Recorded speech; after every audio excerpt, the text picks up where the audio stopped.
and welcome to Empowering Homeschool Conversations. We are so excited to be back again this week.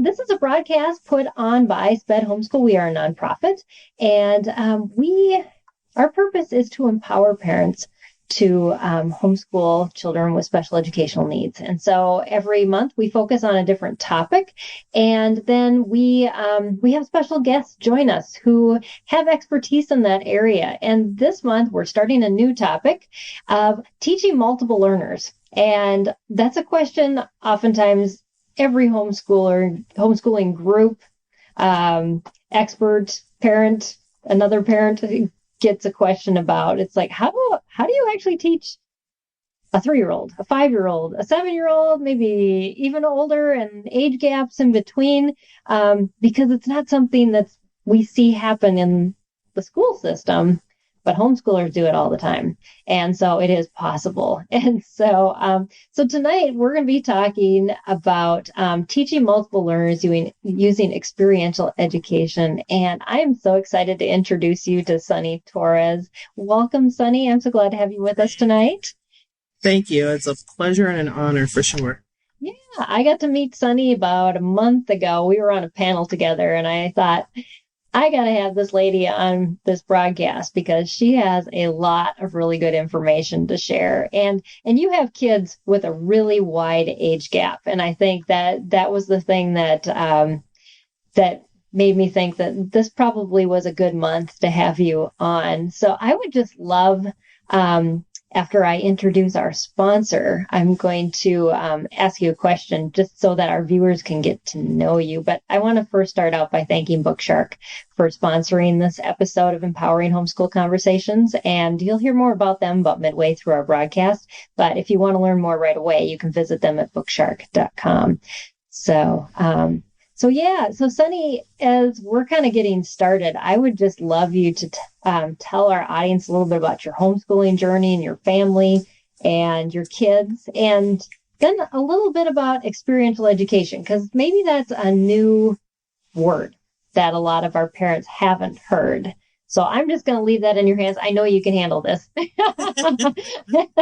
Well, my name is Suni Torres, also known as Sunita. Suni is easier for people to remember, so I go by that. Mm-hmm. I have been married coming up on 20 years now to my wonderful husband, William. We have 2 children, one who just graduated from high school. He is 18, and a daughter who is 9 and still homeschooling. We have been a ministry family for all the years we've been together, and we've also homeschooled all the years that we've had our kids. So it's been an awesome journey to learn how to cater to what our children need as opposed to what other people think they might need. And that's a very good point. And things of that nature. And experiential education was a term that we didn't even know when we started, but we knew that there had to be some type of experience in order to learn. My husband and I grew up in very rough households, depending on which one you look at. So like mine was tough, like emotionally, and his was more tough, like he lived in New York and dealt with all the gangs and such. That was our experiences, right? And we learned from those, but we wanted our children to have different experiences. So we learned from our experience to expand and cause our children to have a better experience than what we had to grow up with, but still learning good principles that even through the negative learning, we also learned positive things, but we wanted more positive things in our children's lives. And therefore we cultivated our household in order to make more positive experiences, even when you have to learn about negative things. That word cultivate, and being able to take the negatives and the positives and learn from it all. That's, I think sometimes we forget that learning comes from all those places, but it's the spin you take on it. And I love your positive spin, even on your background and your husband's background to move forward with that. That's awesome. So that's a really awesome way to frame that. And so how did you get started? You just started homeschooling off the bat and just said, this is what we're going to do, and just dove in right away. Have you always known that you wanted to homeschool? I didn't know that I wanted to homeschool. It was more of a prayer situation. I was pregnant with my first child, and I prayed and said, okay, God, this feels different. What different things do you want for me to do for my child? Because I don't want to replicate what I came from. And I want to replicate what my husband came from. We want a better, more Jesus-centered and, Christian, holier lifestyle. Like, please could be, but how are we going to teach our child without it becoming a burden to our child? And because we wanted to get intrinsic to who he is as a person, we wanted to build Christian values and faith into his everyday life as if it was normalcy. And that was, it wasn't an expectation, but it was just normal for him. So what we did was we prayed, and I just really felt this nudge to really learn more about the homeschooling process, even pregnant with my son. And I was I looked at God, you look at the sky and you're like, are you sure? Me? I was public school and he was public school. It wasn't the best idea, Right. We could put him in private school, put him in Christian school. We went through all of the options in our minds, and we just felt it would be rejected. It was just not right for our spiritual journey that we were desiring for our son. And so we both agreed that homeschool would be the way that we would go, even from the womb. So we started reading him the Proverbs as soon as we knew he could hear and on the inside, and began to give wisdom that way, because the beginning of wisdom is the fear of God. So we wanted to begin his journey in wisdom and learning about the Lord in a way where he already had it as part of his narrative in his own mind. That's awesome. Yeah. I think you're speaking probably to a lot of people's hearts that are on the fence post. They started probably school in a system this year and are going, I think I felt that call and I'm ignoring it, and maybe I really should have paid attention to it. And I just want to encourage you, if that's where you're at, it's not too late. You can withdraw and homeschool at any point. So if God is nudging you that way, just want to encourage you. I just felt convicted to say that. So there's got to be somebody out there that needed to hear it. But if you're joining us live, and I see we have a lot of guests live with us right now, just know that you can put your comments, your questions in the feed as we're talking about teaching multiple age learners, experiential education. We want you to be part of this conversation. That's why we're live. So definitely add those comments and your questions, and we will build those into our conversation as we go along. So how did you then incorporate experiential learning into your homeschooling, especially, teaching to the unique bent of each your child, the unique needs of each of your children? How did that kind of play out and look? Well, I think a blessing was the fact that I had enough time to kind of figure out the one kid before we had the other kid. Since there was a 9-year gap, since there was a 9-year gap, I had a full 9 years to learn about my son in the best way in order to help him along through his journey. And he was a self-starter. He was very, very ready to begin learning from a very young age. So he was learning to read. He was 3 years old and he was prolifically reading. That's not normal, right? Stuff for everybody, but from when I was growing up, I learned to read at 3 with the same kind of drive and passion to know things for myself as he had.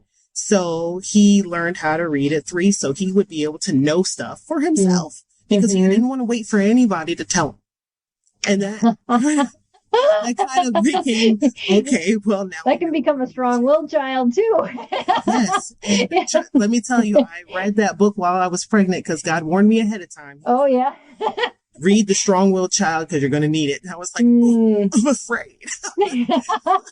when I read it, and it helped me to, kind of grasp what it was that he was doing. So like, it was more for him, it was more me catching up to where he needed to be, as opposed, like chasing him, as opposed to me setting things up.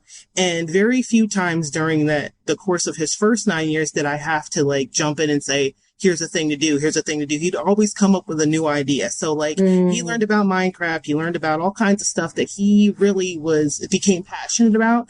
And we just dove in. Like even as a young child, we did a lot of unit study type things because he would fall in love with the subject and we would just do that subject.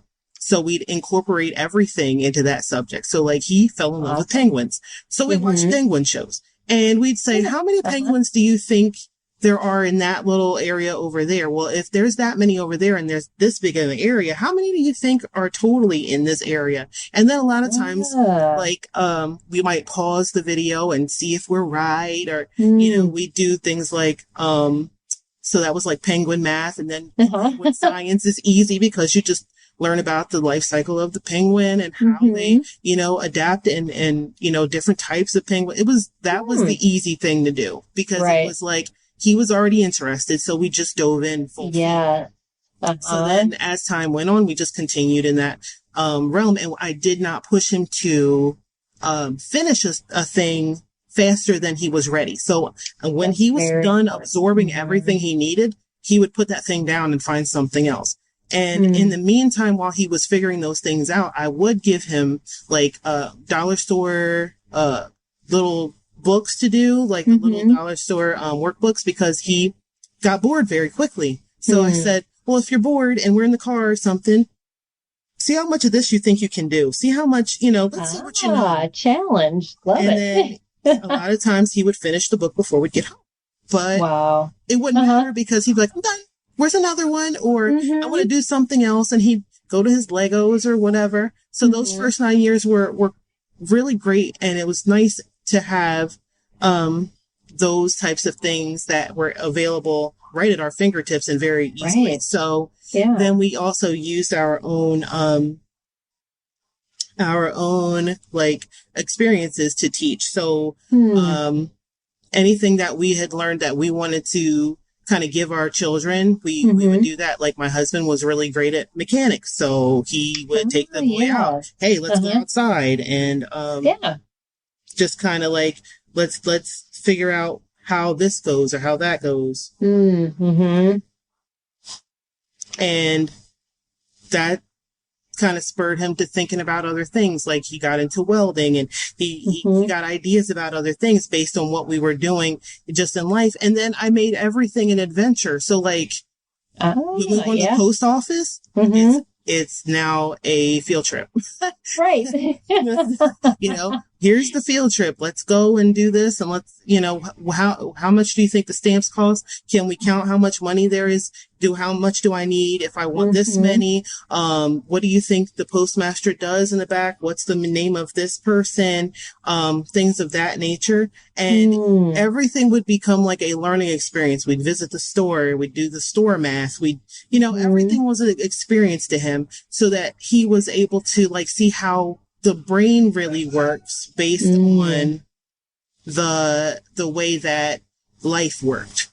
Right. And that's why we've embraced the term life schooling and didn't even know it was a real term because like until recently, I did not look it up. I was just like, we life school. That's what we do. There's an actual group of people that believe that life schooling is the way to go. So it's literally, it's not unschooling because unschooling is child led, but it's life schooling in that you make God intrinsic to everything that you do to the point where you are, praying and believing that God is showing you how to bring out the gifts in your children that he gave them. And the way that I did that was through the experiences and allowing him to enjoy things that he was interested in, knowing that it was a spark for a reason and not just some whim or fancy that we were going to squash down and say, no, we're not going to do that today. So, and bigger things, we would of course plan those because obviously you can't just say, hey, let's go to SeaWorld or something. You've got to decide how far you're going to go, how much expense you're going to do. Like you have to be, prepared for those things. But in that 9 years, it was really good to just learn him. Now, when my daughter came along, it was another experience because I call them two sides of the same coin. They look exactly identical. Wow. They are super totally different, totally opposite from each other. So, I had to learn a whole new person. Right. But so my son was old enough to handle himself and help as well. So it was easier for me to then start to get to know her. And this is her 9th year. So I've gotten a good amount of learning that I've done to learn who she is so that I can then cater the things that we do in her favor. She is a more structured type person, whereas my son was more of an eclectic person. I need more structure for her. So I then am adding those things in as she gets older and and she's craving more structure. Because if I end up on a curriculum, it's not going to hurt the experience because it's for the child to excel, not for me to feel better about myself. That's a very good perspective to have. It's not, you're not focusing everything. The curriculum is not your master. It's just a tool that you're finding more useful with one child than you did with another child. Absolutely. Absolutely. Yeah. So we did have spots where we did curriculum with him when he needed a little more. Right. But then most of the time, it wasn't the thing that he needed. So jumping in and out of curriculum is not a bad thing. Going, to the things that you need in the library or online and getting those things, you don't have to commit to a way. Just make it your way, you guys' way, whatever works for your family. Right. Yeah. Yeah. That is such an important truth. And unfortunately, I think some homeschoolers never learn that lesson, that it can be that simple. And so I just want to, right after we started this next question, we had somebody from our YouTube channel say, wow, I was just looking at how to withdraw my child out of public school. So I guess you were the one that needed to hear what we just said. that was for you. But yes, I withdrew my son a month before school was over. And you think, why didn't you just finish off the year? Because it was the time and we just needed to do it. So don't ever feel like it's not the perfect time to homeschool. It always is. So, but yeah, I love that. What you're talking about, Suni, too, is that you use curriculum for what you needed it for, but didn't feel like you needed the curriculum to figure out what you needed to do. God was in that place instead, and he was leading and guiding. I found so many times too with my own kids that I would leave gaps in spaces where I didn't know what we were going to do for a certain subject or to cover certain things. And I would just pray and something would come up. And I always thought if I filled that space, we wouldn't have had room for it. So just to kind of leave that open and to allow that just to be filled in its own time and as your child needs it. So, I think sometimes parents want to wade into this carefully. This life schooling, maybe they kind of have their curriculum set since we're kind of at the beginning of the year and they're trying to make it work, but then they listen to this podcast or they're watching it and say, that has a lot of good concepts to it. Maybe I want to try this part-time, or use the curriculum I have, maybe intermixed. Do you have any suggestions for them on how they could possibly kind of try it out without jumping in with both feet? Well, if you haven't bought a whole curriculum, a lot of times they will send you a sample so you can see whether or not it's something that you and your family would benefit from. And sometimes they'll even have little downloaded sheets. I think Sunlight Curriculum does that. I'm pretty sure. I think we got a sample of My Father's World before we got it. Just to see if it was something that would be helpful to us and beneficial. We also delved into, Rod and Staff for a few. And then timeforlearning.com, you're able to see before you get in kind of what your expecting from them. So I would say look for samples, look for papers that come from there. Maybe some of the homeschool co-ops that are around you might have, book sales that you can go take a look at the information before you commit. And sometimes you'll find that it'll work for a little while and then it'll not work anymore. Because, for instance, my son, once he'd learned a thing, he wouldn't want to repeat it. Yeah. So if there was my father's world was a waste of money halfway, only because if I had known it repeated itself so much beforehand, we might not have bought the entire curriculum. We would have bought what we needed. And that was, his first year of actual, he's on the books homeschooling. Yeah. So, I would have picked and chosen kind of better what it was that we needed, knowing that he doesn't like to repeat himself. Once he's got a concept, he wants to move on. So those are things you take into account for your children's personality style and the way that they like to learn. Some are more tactile learners. They'd like to have things in their hands to learn with. So they'd want more manipulatives than maybe Rod and Staff might have, because Rod and Staff is a very literature heavy and writing heavy curriculum. It's a very, very good curriculum. It's very thorough, but it's only for those kids that really enjoy reading and wanting to learn from that type of environment. If your kid is like my son was, that's not going to work for very long. He'll be in it, but he won't finish it. Yeah. So, and you can't be, you can't marry yourself to finishing. The rule that we've always advised, if we can get 80% through what we would like to get through for the curriculum in that year, 80% is good enough. As long as they have built up enough knowledge of the concepts and have a mastery for themselves at the level that we're trying to get to, that also coincides with how they learn as personality wise, then that's good enough for us. And that's how we did any type of curriculum that we added in. So a lot of books you'll see, workbooks, they'll start repeating, or he'll have already surpassed that concept, even just extrapolating whatever he needed to know from before. And he's already, so we just put that book to the side and wait and see if he comes back to it. And if he doesn't, we don't have a fit. And we're doing the same thing for my daughter, who likes the accomplishment. She likes to finish the thing and have an A+ and whatever. And we're not heavy on grades. We never really gave my son grades, but that's something she needs. So therefore we give what she needs as far as the grades go. So those are things to take into account for each child. Some children are, more bound by accomplishments and achievements, where other children just don't care so much about that, except for if they feel accomplished by themselves. Right. Yeah. Yeah. They feel like they learned something, and that's all that they need. That's some really, very, very good advice. I hope you're all taking notes.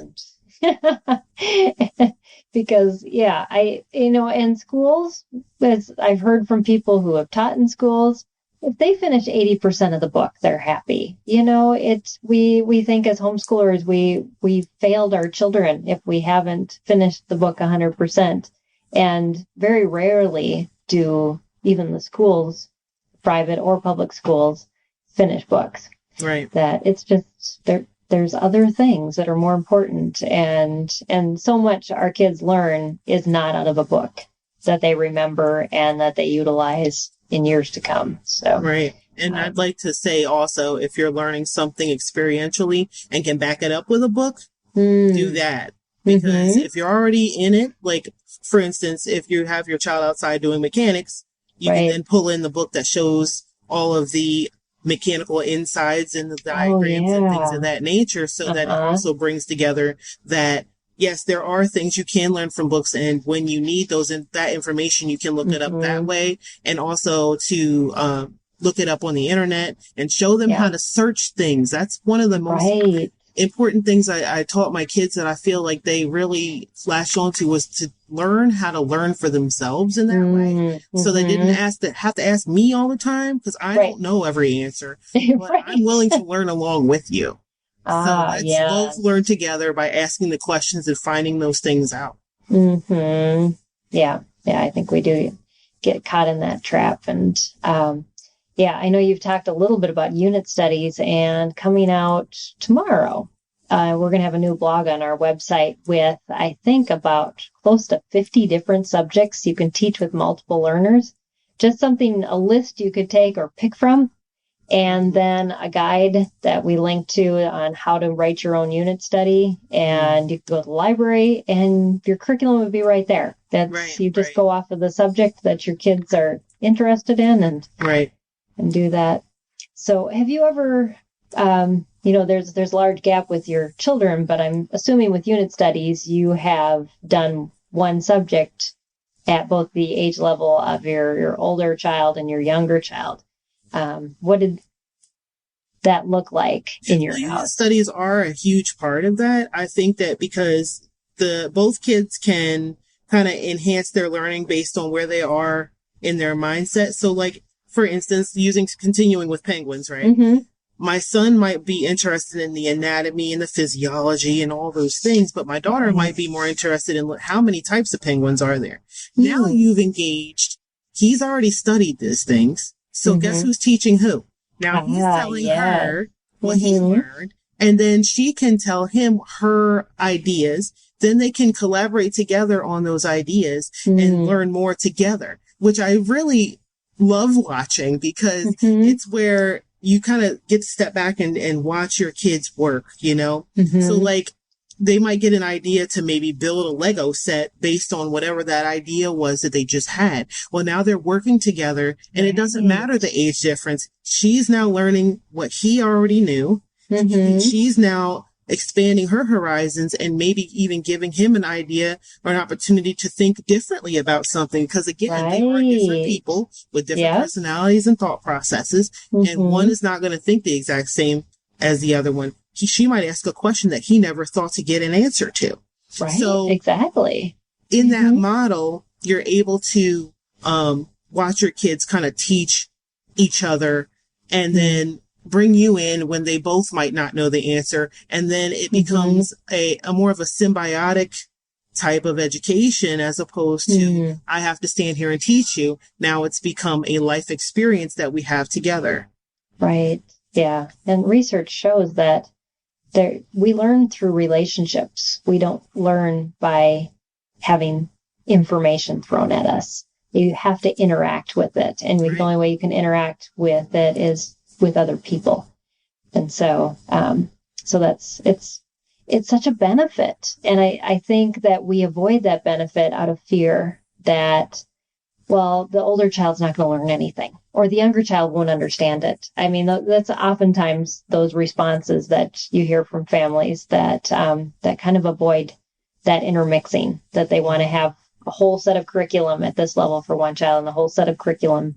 And I think that runs mom into the ground. But and if you think about how education began in a schoolhouse to begin with, when they started, everybody was in one room learning at their pace. And the older ones that knew some more were teaching the younger ones. And they didn't separate them into skill level and such because they didn't have the curriculum. They didn't have the books. They didn't have all the things that we now have to separate everything. They had to bring everybody together. And when they didn't have school, they schooled at home and learned experientially through the learning that they gained from their parents and living on farms and doing the work of the industries that their parents were involved in, learning that type of math and science and history and even sometimes different languages depending on where you live. And I think we lose that because of the necessity to succeed so much in what we're doing. Like you said, so a lot of times we're so obsessed with getting to the 100% that we're not worried about how we actually learn? Have we actually grown? Is there something that we've latched onto that I will remember for the rest of my life? If anybody watching would just go back in their mind for a second and and just think about how many things from just, if you were public school, one of the years, your freshman year, let's look at your freshman year. What do you remember that you learned from just your freshman year of high school? And see if you can remember anything that had nothing to do with you being experiential, hands-on, things of that nature. If you can't remember anything, it's because you didn't learn it. You just repeated it for the process. So you could look as though you had a proficiency, but the truth was you memorized it and spat it out, and that's as far as it went. It did not become a part of who you are as a person and your experiences in life. Those are the things that you look at. Example. What do you need to teach your kids? The things that you know will stick with them. And in faith, in family, in just doing even menial jobs, you didn't learn it by sitting there and staring at a person memorizing, this is how you hold a broom, this is how you sweep. You actually did the thing, and then it became part of your life, even to the part where sometimes you can unconsciously do it because it's so a part of your learning process that you don't even think about, when did I learn to hold a broom? How did I remember to wash a dish? It all was experiential learning that you yourself went through. And now it's part of who you are as a person. Yeah. Oh, that's beautiful. I love that because, it's something we don't say enough. And I think we just, our society doesn't say it at all because we're so bent on testing and curriculum and looking at education from that perspective versus the stuff that sticks. And I think your example is right on. I go back and think, what did I remember from my freshman year? That my teacher told me I needed to print because my handwriting was so atrocious he couldn't read my cursive. That's about the only thing I remember of that year.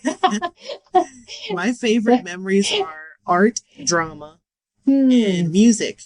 But those are all experiences. But those are, that you become part of and use your own emotion to express yourself through. Those are the things that I remember most. And language, because I was very big into learning Spanish at that time in my life. So it became part of my emotional response to things like, oh, how would I say this, to my Spanish friend, I'm sorry for your loss or something of that nature. It becomes part of what you're doing daily. So, you were even learning a language, you integrate it because it becomes emotional. Those romance languages are not called romance for no reason. There's emotion and drama. If you pronounce the word this way and the same word a different way, it might mean something different. Exactly. All those things. And, another thing that I think is good if you do American Sign Language, because you have to speak with emotion with your hands. Right. You have to be part of the conversation in a way where everybody's engaged. And a lot of that keeps your focus because the hands are moving, the mouth is moving, and you constantly have your focus on what is happening as opposed to being focused anywhere else. You'll miss something. If you take your eyes off the other person, you will miss something. So those are the things that I remember from even grade school. Those are the things that traveled with me. Like I still know how to do the alphabet in sign language at 41 years old, not because I practice it all the time now. It's just because it became a part of me from the experiences that I had. And it actually helped me to help other people during my time just being a human.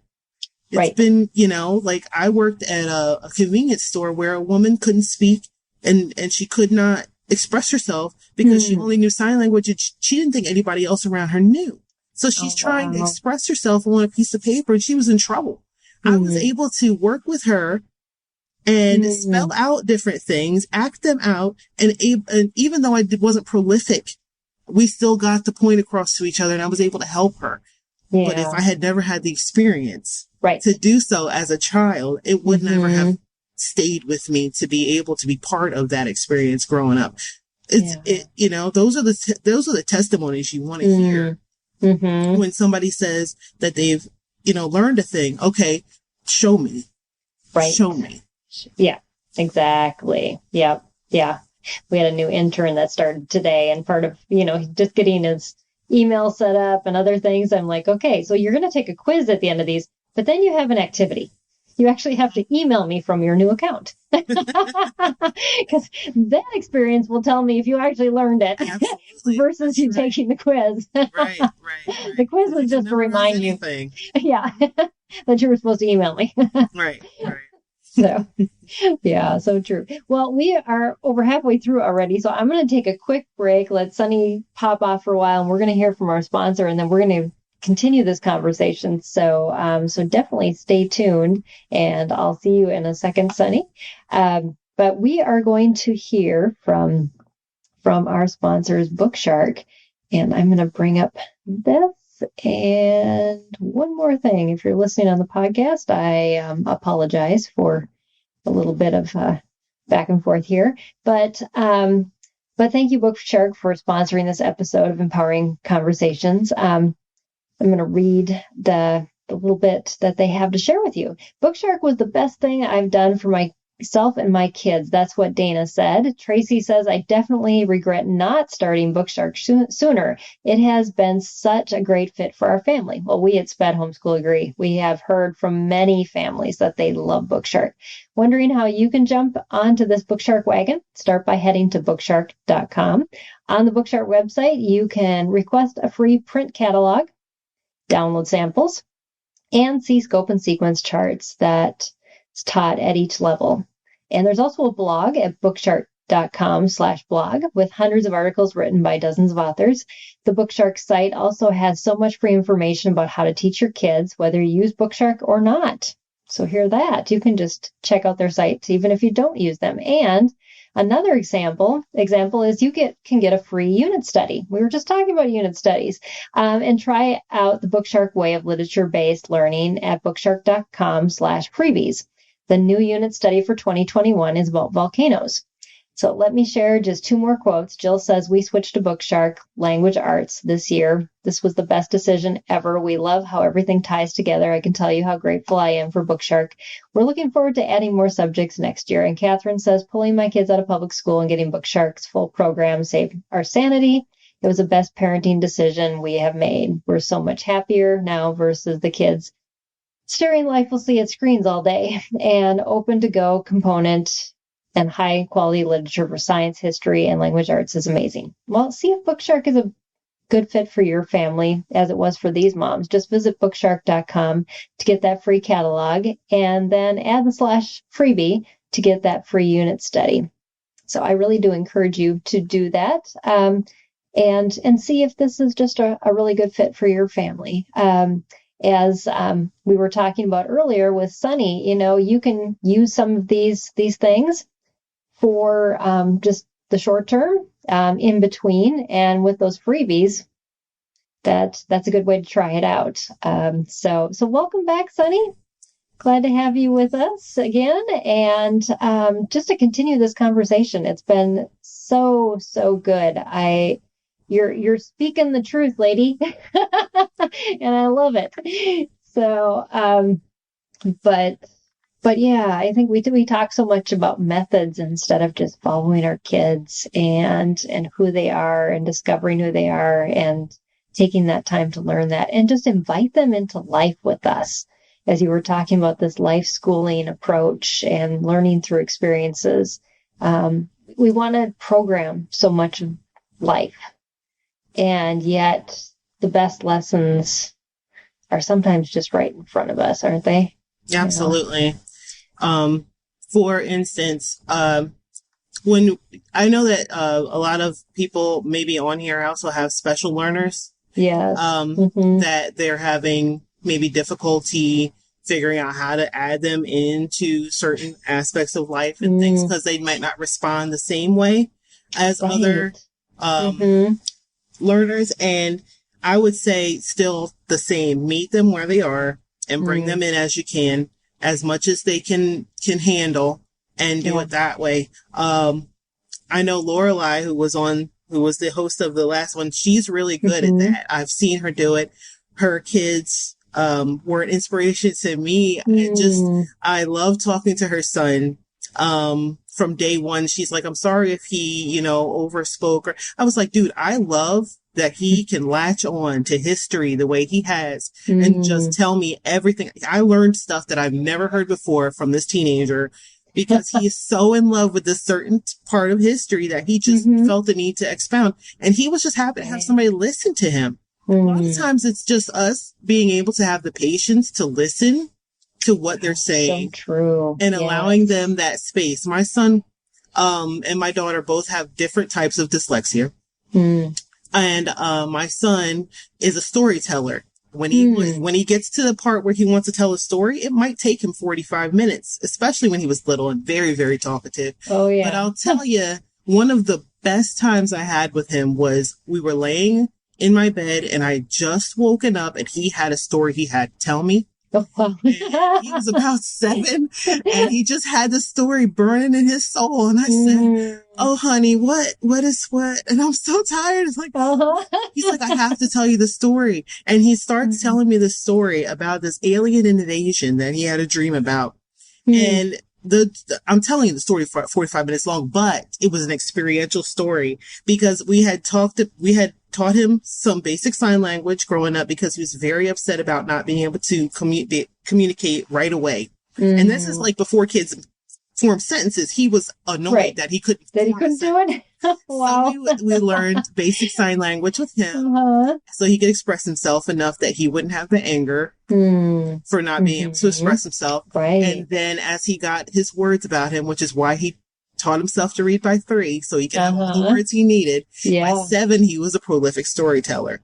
So he came in and we had a whole hands going in, and this alien came and then this alien, and he's like, Mom, give me your hand and this here. And we had a whole 45-minute mini movie drama on my pillows, where if I hadn't opened the door for him to do that and give him the opportunity and the comfort to do that, that would have never been an experience that I now have in his 11 years later, to be able to even tell him, remember that day that we had that experience. So in that, I say, listen a lot. And try to have the patience to listen a lot. My daughter is a very talkative person, very social, and she tells a story. But the thing is that she also makes them up. She'll do videos of them, and cool. She really enjoys watching those things on YouTube as well. So that's part of her learning experience. And the hard part for me is to remember to listen when she's talking, because she does talk a lot. So I have to remind myself to tune my ears in. And I told her, if I have to say, sorry, honey, can you repeat that? Don't be upset with me because I want to hear what you're saying. I just wasn't ready. Right. So we work on That's great. And sometimes I'll even ask and give an assessment. Hey, do you think that I listened to you enough this week? Is there something that you thought I missed that I should have paid more attention to?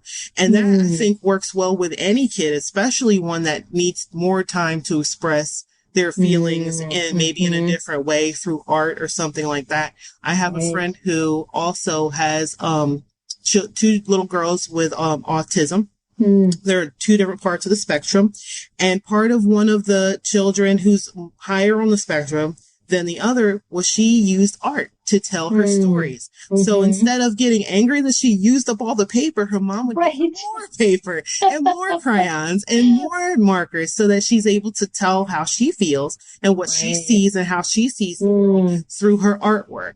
And those types of things, I think, are really beneficial to have on hand at all times. Just have it available, and with the boundaries of don't draw on the wall, obviously, but make the boundary. This is Forget what the washable markers. Right. If this is what you need, then this is the time we do it. Or even if you need the time to settle down and the child is flipping out and whatever, because my son is very rambunctious, and I mean on another level of just hyper. Wow. And so instead of telling him to go take a timeout, I would say, Mommy needs a timeout for about, and we worked our way up from 10 minutes to an hour, where as he grew older, we could then take an hour and just have quiet time. And it actually became a quiet time we could have together instead of separately trying to decompress from whatever was going on, that we were able to then incorporate that as part of our lifestyle. And he taught it to his sister and said, we're going to do quiet time, because she also has a lot of energy, but she has it on a level where she wants to do things all the time, not just run around, because he was more physical and she's more mental as far as what she'd like to do. And it's always something that involves with a manipulative or dolls or something. So he's like, okay, let's take time and do something quiet. Let's all hang out and just, do a quiet thing. Mom's going to go take her shower. We're going to go hang out and we're just going to do quiet things. And those types of things are also beneficial with the age gap that you have, that you're able to then engage the older child to then, help form the balance in the home, because they already know how things work. They already know how you work. And then they can help the other child learn how you work so that you can work together better. And conversation constantly, always speaking to the child, always trying to understand where they're at. and what they're thinking. Because a lot of times, like even today, was it today we had a conversation? It was yesterday. Me and my daughter had a conversation about what she thought versus what she felt. What the truth is versus what you feel. And teaching that sometimes feelings aren't exactly true. And weighing feelings against fact to find out whether or not they're true and valid. Because feelings are always valid, but they're not always true. And learning how to then delineate, well, is this feeling true, and do I need to then bring this to the forefront and tell my mom? Or is it a feeling that I need to cast down the imagination? Do I need to bring this thought captive?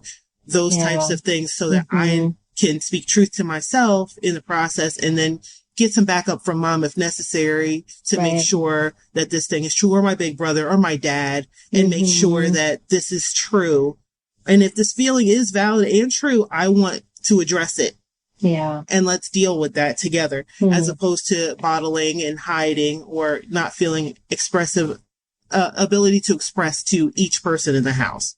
Right. Yeah. And that comes with that experience learning versus the book learning, because emotions are part of every experience. And we want to disjoint that when we just learn facts out of books. And again, that goes back to your example, why we don't remember it. Because those emotions are such strong ties that remind us of all those things that we've learned, and that it helped us pull those things out again. So yeah, so important. And I know one thing I wanted you to touch on tonight was game schooling. I know it's something that you do, and we don't really talk about it much on our show. But so what is game schooling? And as a life schooler, how have you incorporated that into your homeschooling? Okay, so game schooling is literally what it sounds like. You learn through gaming. Now, that can be video games, that can be card games, board games, whatever kind of games, even if you're Red Rover outside. Because it's to make everything fun and have those positive experiences built into the learning, so that it is a remembered idea or entity or whatever is necessary at the time. My son, for instance, he's always been avid in video gaming. He has loved video gaming since he could figure out what a controller could do at 2 years old, right? So he's always been a video gamer. We knew that he needed that type of response. So we used like the V-Smile when he was younger, and the Nintendo games like Mario and things that would give him challenges, things of that nature. So he's always been that type of schooler. And Time for Learning actually, timeforlearning.com helped him engage all of his senses in that way, where it read to and made you engage and had games and things of that nature, so that it would continue to keep him motivated to learn. And then, of course, there's the card games, and there's plenty of card games where even Uno, you're doing calculations and things of that nature. Monopoly, whatever games that you think that your family would like to do as a family, and even puzzles and that nature. Yeah, we do tons of There's so much that can be learned, and just from doing the games, because you have to do the math, you got to do sometimes the social cues of things, and like, is he really telling the truth? In Go Fish, do you really have the card or not? And it's like learning to read people and really just bonding the family and having a good time together. I mean, even when I came up here, my husband and my son were playing Call of Duty. Now, my husband did not know how to play Call of Duty some months ago, when my son said, I want to become a Call of Duty gamer and I want to do esports. We didn't know that there was such thing as esports. He was like, these are the things that I've been watching. This is what I want to do. He introduced us to all that stuff. So now we all play Call of Duty as a family, down to the 9-year-old. And we've been playing for almost a year now. So like, imagine he's teaching us how to play this game. Because it's something he loves so much that he wants to experience it with his family. So he's telling us how to set up the guns, how to, the perks and all that stuff. Because we were green. We had no idea. But now his father, because I've gotten to the part where I enjoy the game, right? But his father is now at the point where he's involved in tournaments of his own, because his son introduced him to this specific game, but they've always gamed together in some way or form. And even like down to Roblox, like my daughter learned to read because of Roblox, because she got tired of waiting for us to tell her what the themes were on Fortune Famous. She said, I'm done not reading or having other people read for me. I'm going to learn for myself. So it took her longer to read. She's just now becoming prolific. She's 9, you know, and they always get it in their time. But now she's at the part where she wants to read books that don't have pictures. And she is reading a book about a dragon and a girl that she loves. And it does not have pictures. And she's working her way through part by part, learning how to read and pronounce all these words so she can understand it for herself. But it wouldn't have happened if she hadn't been introduced to Roblox gaming. So, and we always made it safe. We took off the chats and we sat with them next to them to make sure it was safe and nobody was, you know, messing with them. And if somebody messed with them, we took care of it. So through Xbox, through Roblox, through, card games, like, Dungeon Mayhem and Simon's Cat and through, Monopoly and all, the different types of games that we've done. We have had so much learning happen and family bonding experiences that wouldn't have happened otherwise. And it doesn't always have to be on a screen, but it doesn't not have to be on a screen.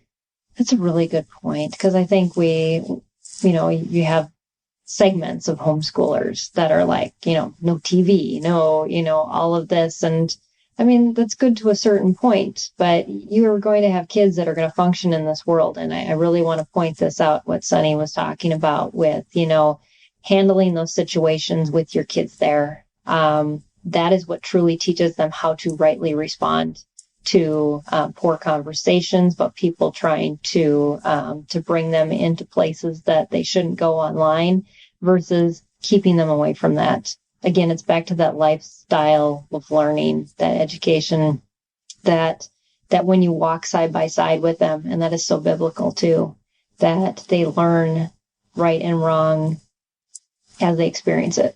Not just by, this is what we do and this is not what we do. Right, because training up a child also means you are walking with them, because you cannot train them without being next to them.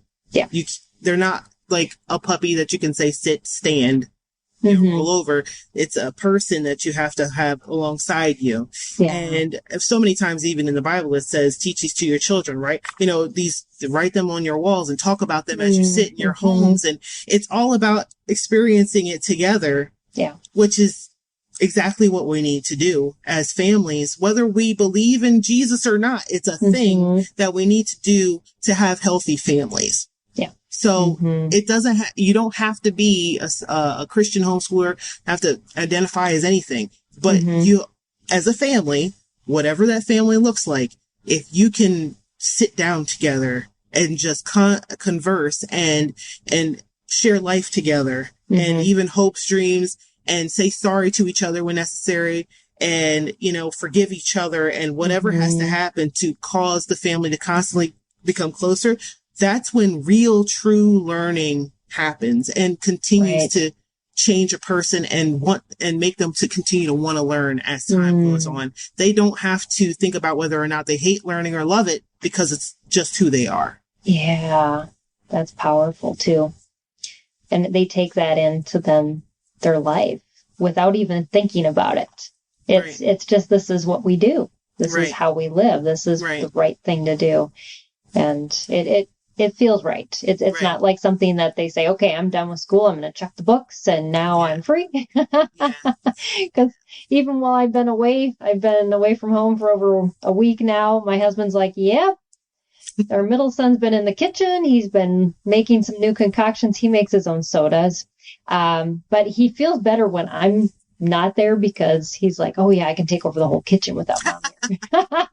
but he's making dinner for my husband, you know, doing all these things, but just because he loves to experiment and learn. And that's something that's been the culture of our home. And it's so important to have the culture of your home. And I want to say also that part of my son's senior, because we did like a senior syllabus to make sure we covered like all the life skills and things that we wanted to learn.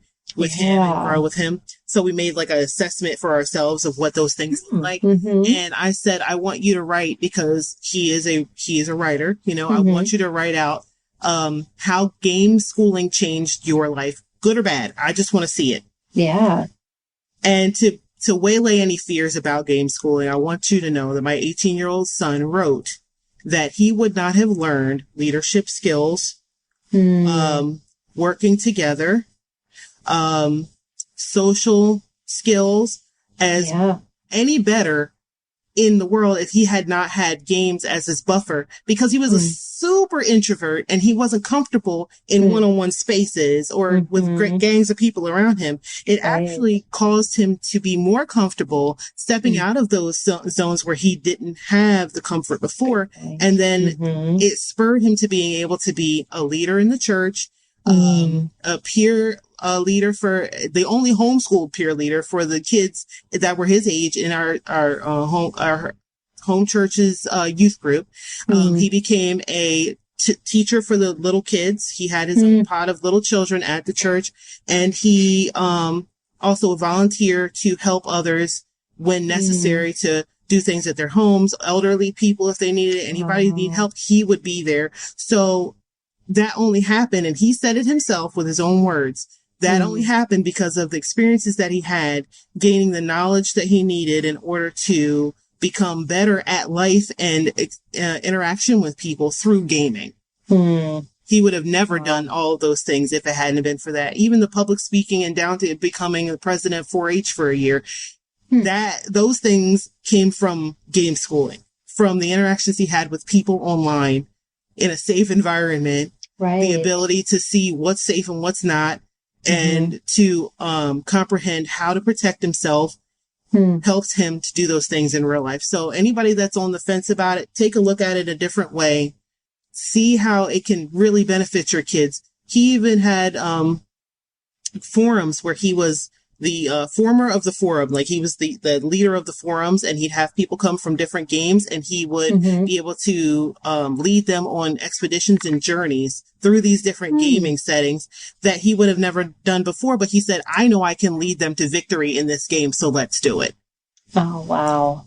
Those are the things that are experiential. He's never going to forget. And because he was able to write this out and say what he was like before and how it changed his life after. And I'm hoping that he'll allow me to release the paper soon, because it's really, really good. But it was a beautiful testimony of allowing someone the space to be who they are in a safe environment with boundaries that were healthy, and teaching them through experience how those things can go from online life to real life. And become a part of who they are.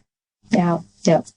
Now, you said something about release something, and I forgot to write down to put up on the screen. You have a blog that I'd love for you to talk about. I will definitely, when I do the description on the YouTube, I'll make sure to add it. But can you tell our audience where they can find you online? I'm not sure which blog I gave you. You didn't give me any, so why don't you just share one, and I'll put it in later. Oh gosh. So I sporadically blog, and I have a blog that is on WordPress called The Miracle Mundane.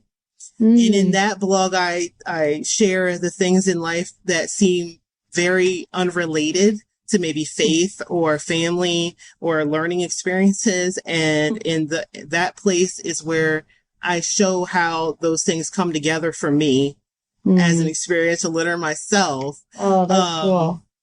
And show how God speaks to me through all these situations and different ideas, and identities of like what I have going on. So themiraclemundane.wordpress.com is where you can find me.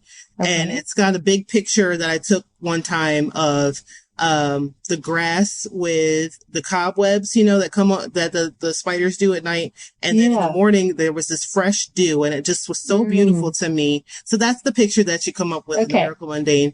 And then the first thing you're going to see is the last thing I wrote recently, which was called Perception of Light. And that is about how the light coming through my curtain hit me in such a way that it kind of changed my perspective on something. So if you want to look it up, themiraclemundane.wordpress.com, that's where I put those types of ideas that God gives me. And they're very sporadic. I'm not like a weekly blogger, but there's stuff on there to read. And awesome. As it hits me, I throw it up there on that blog. And we have been talking about how to expand our YouTube channel that we have as a family called Kingdom Academia. Oh, okay. Yeah. That is our video gaming and things of that nature. So we're revamping that, and it'll probably end up being videos on demand at some point very soon. So my son is talking about how he's going to start editing and do all that. So that's another place you'll find us. Okay. Awesome. Well, I'll link to both of those in our YouTube description. So yeah, well, this has been such a wonderful conversation. Thanks so much, Suni, for all you've shared. It's been powerful and inspiring. And I just want to thank you for sharing your time and your wisdom with us. I appreciate you having me and seeing value in the learning experiences that I've gone through with my kids and my husband. And it's amazing to be able to use this as a testimony to help other people. And that's really what, I live for, is just be able to help people through my own experience and help them to learn what it is that God has called them to learn. Yeah. That's so awesome. So thank you so much for just being willing to be open and do that. 'Cause it's I hope it has spurred many of you on to think of homeschooling in a different way than maybe you have ever before. And so yeah. And we want to thank Bookshark for making this broadcast possible. They're our partners here at SPED Homeschool. And if you want to learn more about their curriculum, the free downloads I talked about halfway through, just visit them at bookshark.com, and it was /freebies to get that free unit study. And so, yeah, we're going to be talking a lot about this multiple age learners this month. So definitely stay tuned. Next week, we actually have 2 broadcasts, because the week after I'm on the road again and I won't have reliable internet. So I'm going to pack them in. So next Tuesday night, we're actually going to be talking about, my guest said, we're going to talk about teaching multiple learners without losing your mind, which is a very good thing. You want to keep that brain, Mom.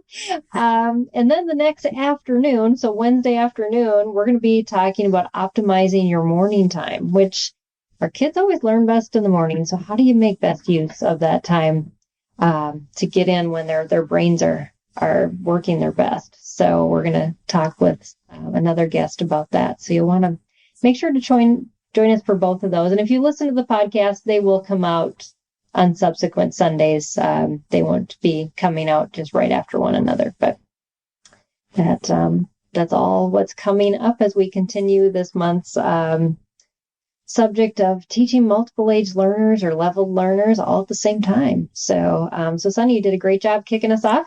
And we thank you all for joining us. And we'll see you again right here next week on Empowering Homeschool Conversations. Have a great week, everybody. We'll see you then. Bye.